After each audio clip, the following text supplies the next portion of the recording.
Have you ever wondered which is better, a vintage Chanel bag or a new one?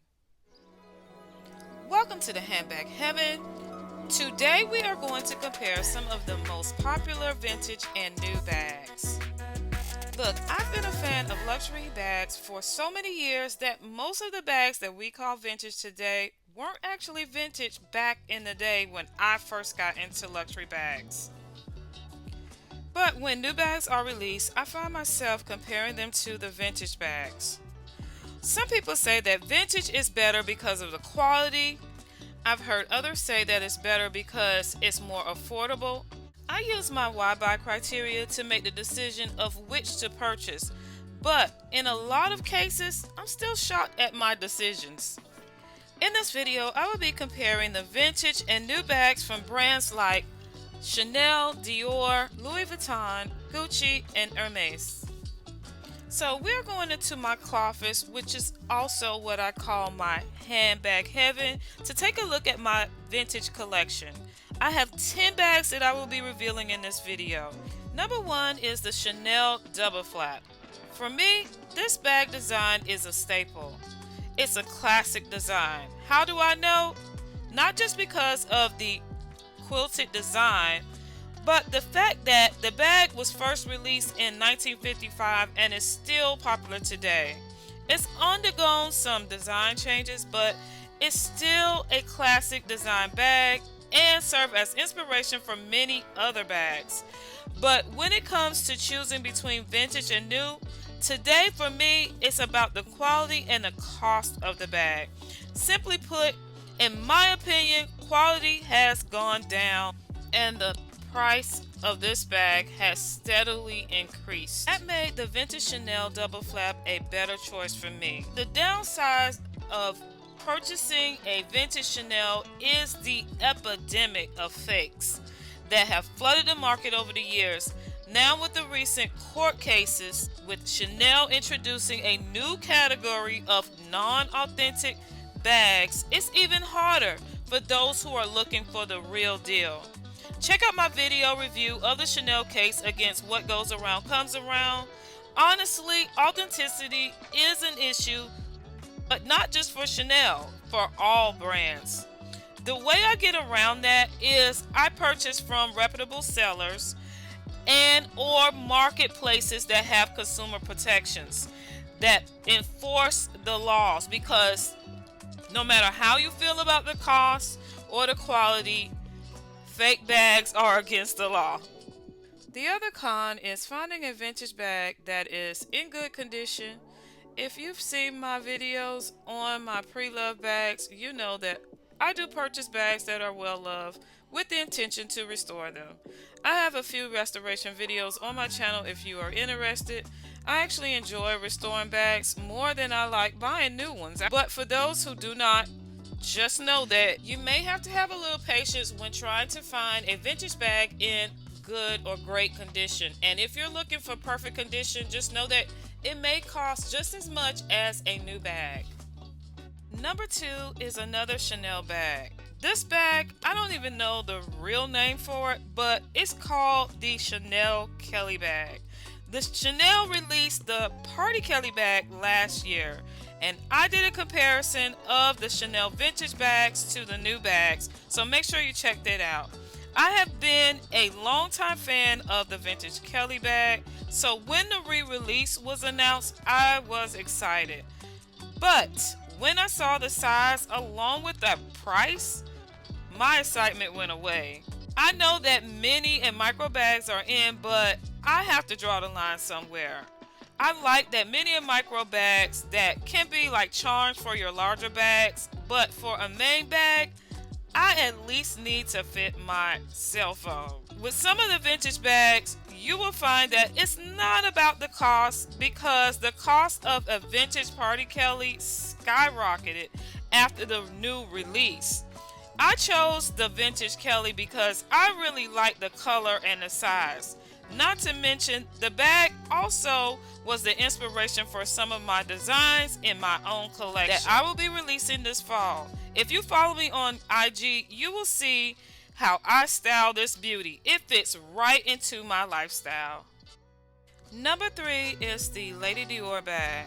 This is another classic bag. What I like about this bag is that it remained true to the original design. Now, the style consistently changed in terms of the color and the size, but the core design is still the same.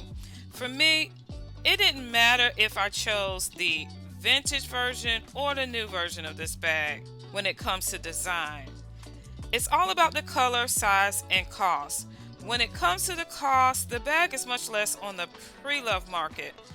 Also, there seems to be a lot of inventory in different colors and sizes. So again, when it comes to the style, I could have went either way with the decision of vintage or new. Now, I chose vintage specifically because I wanted a particular style, and that was nylon. I chose nylon because I feel like the casual material makes a more dressed up design bag like the Lady Dior easier to style with casual looks. That's just me, but my style is personal and purse-anal. Number 4 is the Louis Vuitton East-West on-the-go tote. The East-West silhouette is not new, but the on-the-go tote is new to LV. However, it is very reminiscent of other LV East West bags like the triangle bag. I have had some issues recently with my on the go tote GM size. Really, I've been having issues with a lot of the newer canvas material bags. So I have decided to limit the amount of the canvas bags that I purchase. Now, I know I recently got a Voyage bag, but that was for a specific reason that I discussed in that video, so check that video out. However, going forward, I don't plan to purchase many canvas pieces from the brand. When it comes to the East-West tote, I do prefer to have the triangle bag in the epi leather. I like the design of the vintage triangle bag, the color, and the fact that the epi leather is pretty durable. So this decision was more about the style, specifically the material and quality, more so than the cost, even though I got this bag for quite a steal. Number 5 is the LV Speedy in Denim. LV re-released some of the denim bags from the Marc Jacobs era at the beginning of this year. I did a video comparing the vintage bags to the newly released bags, so check that out. I understand appreciating a good design, but for me, I thought that Marc Jacobs did it perfectly the first time. So I had to go with the OG. The Neo Speedy was the bag that got away. Yep, it was the one that got away. I wanted that bag when it was originally released, but I was not in a position to purchase any bags at the time.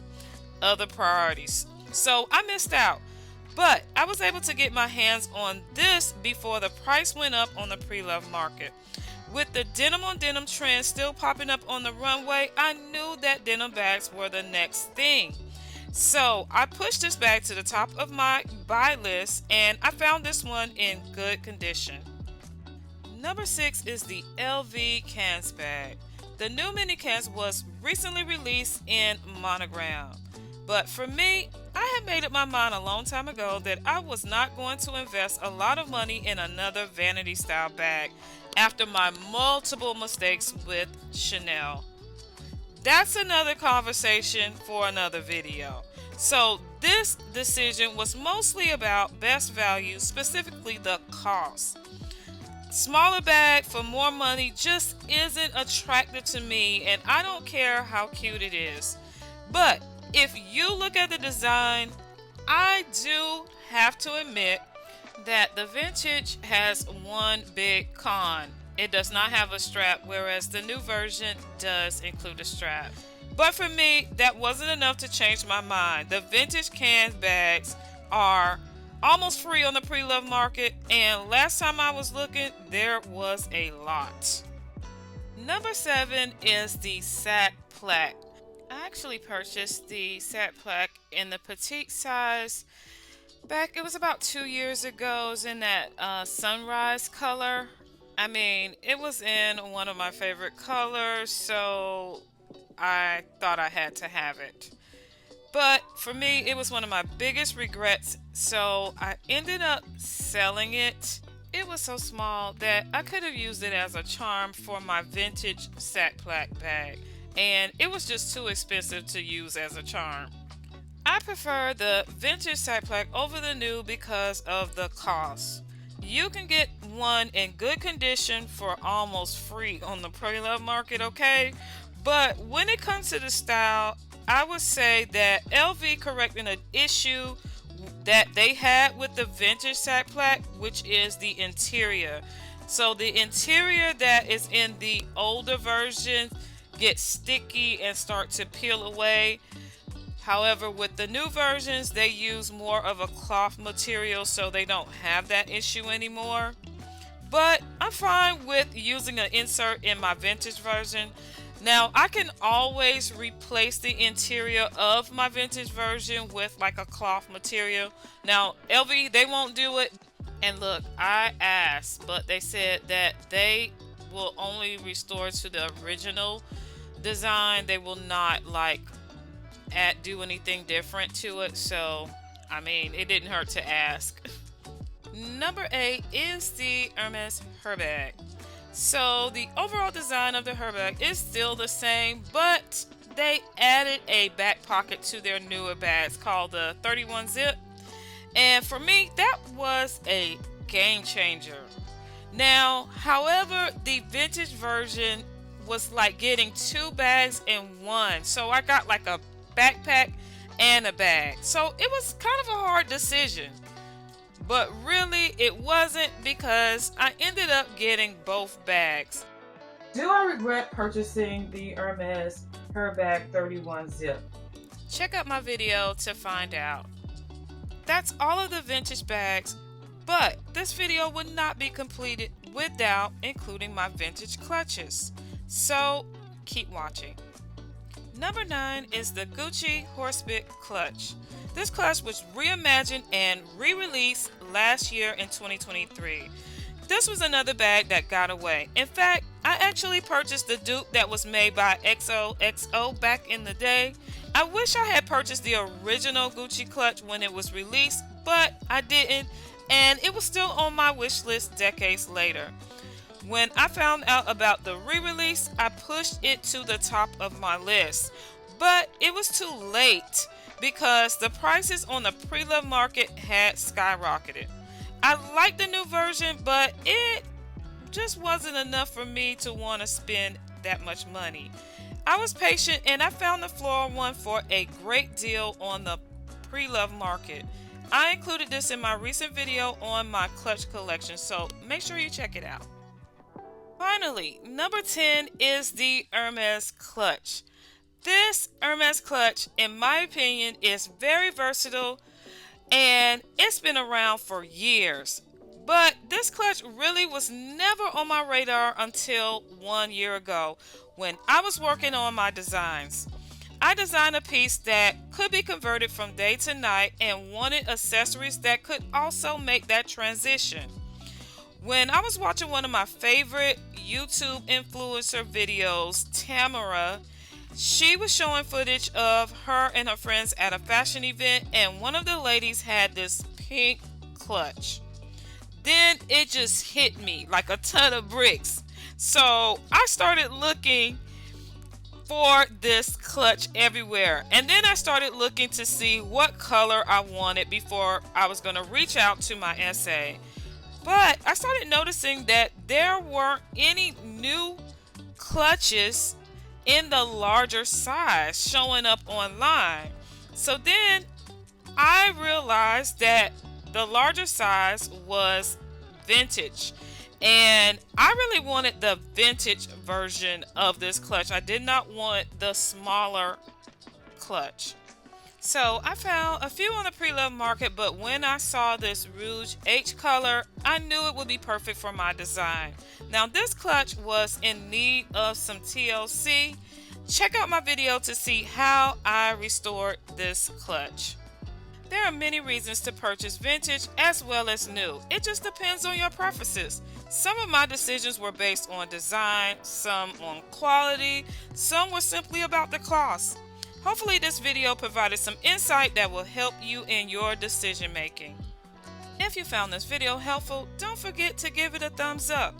Also, I have many more videos on handbags and beauty, so if that's something you're into, check out my channel and subscribe. As well as click that notification bell to receive alerts when I upload new videos. Let's keep the vintage versus new conversation going in the comments. Let me know, which do you prefer? For more on fashion and beauty, follow me on Instagram. As always, thanks for watching.